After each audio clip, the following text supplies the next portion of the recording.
পঞ্চায়ত নিৰ্বাচনত ডক্টৰ হিমন্ত বিশ্ব শৰ্মাই অসমত মূল ইছ্যু মন্তব্য সাংসদ ৰকিবুল হুছেইনৰ।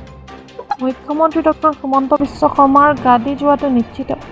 পঞ্চায়ত নিৰ্বাচন ছেমি ফাইনেল নহয়, হিমন্ত বিশ্ব শৰ্মাৰ বাবে ফাইনেল বুলি মন্তব্য ৰকিবুল হুছেইনৰ।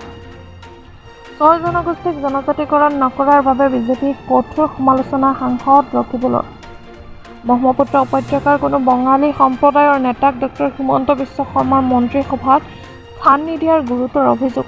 আজি চামগুৰি সমষ্টিৰ ৰূপসী তিনিআলিত পঞ্চায়ত নিৰ্বাচনৰ কংগ্ৰেছৰ প্ৰাৰ্থীসকলক চিনাকি কৰাই দি সাংবাদিকৰ সৈতে মত বিনিময় কৰিছিল সাংসদ ৰকিবুল হুছেইনে।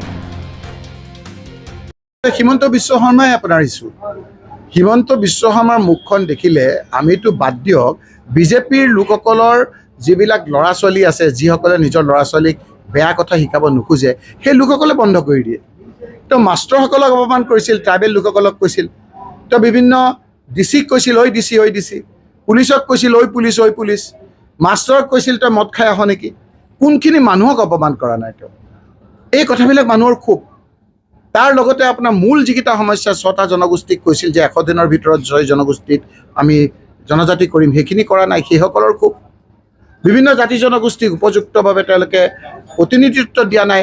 আজি বঙালী হিন্দু মানুহখিনিয়ে তেখেতসকলক কিমান সমৰ্থন কৰিছিল, কিন্তু এজন হিমন্ত বিশ্ব শৰ্মাৰ মন্ত্ৰীসভাৰ এজন ব্ৰহ্মপুত্ৰ ভেলীৰ বঙালী হিন্দু মানুহৰ মন্ত্ৰী কওকচোন, নাম নাই। কিন্তু তৰুণ গগৈৰ দিনত ৪জনকৈ বঙালী হিন্দু মানুহে মন্ত্ৰী পাইছিল। টি গাৰ্ডেনৰ মানুহৰ আজি এটা স্পীকাৰ আছিল, বিভিন্ন কেবিনেট মন্ত্ৰী আছিল। আজি কওকচোন কাক কেনেকৈ প্ৰতিনিধিত্ব দিছে, কোনখিনি মানুহক দিছে? কোচ ৰাজবংশীসকলকতো আপোনাৰ জনজাতি কৰা নাই। কোনজন উপযুক্ত মানুহক তেওঁলোকে মন্ত্ৰী দিছে তেওঁলোকে কওক। ওলোটা এটা চিট তেওঁ বিধায়কক তেওঁ আঁতৰাবৰ কাৰণে কিমান ধৰণৰ ষড়যন্ত্ৰ কৰিছে। গতিকে সকলো জাতি জনগোষ্ঠী আজি ক্ষোভিত। গতিকে অসমৰ মূল ইছ্যু, মূল সমস্যা হ'ল হিমন্ত বিশ্ব শৰ্মা সমস্যা। এই সমস্যাটো আঁতৰিলেই বাকী সমস্যাবিলাকৰ কথা ৰাইজে মিলিজুলি আমি চব সমাধান কৰিম।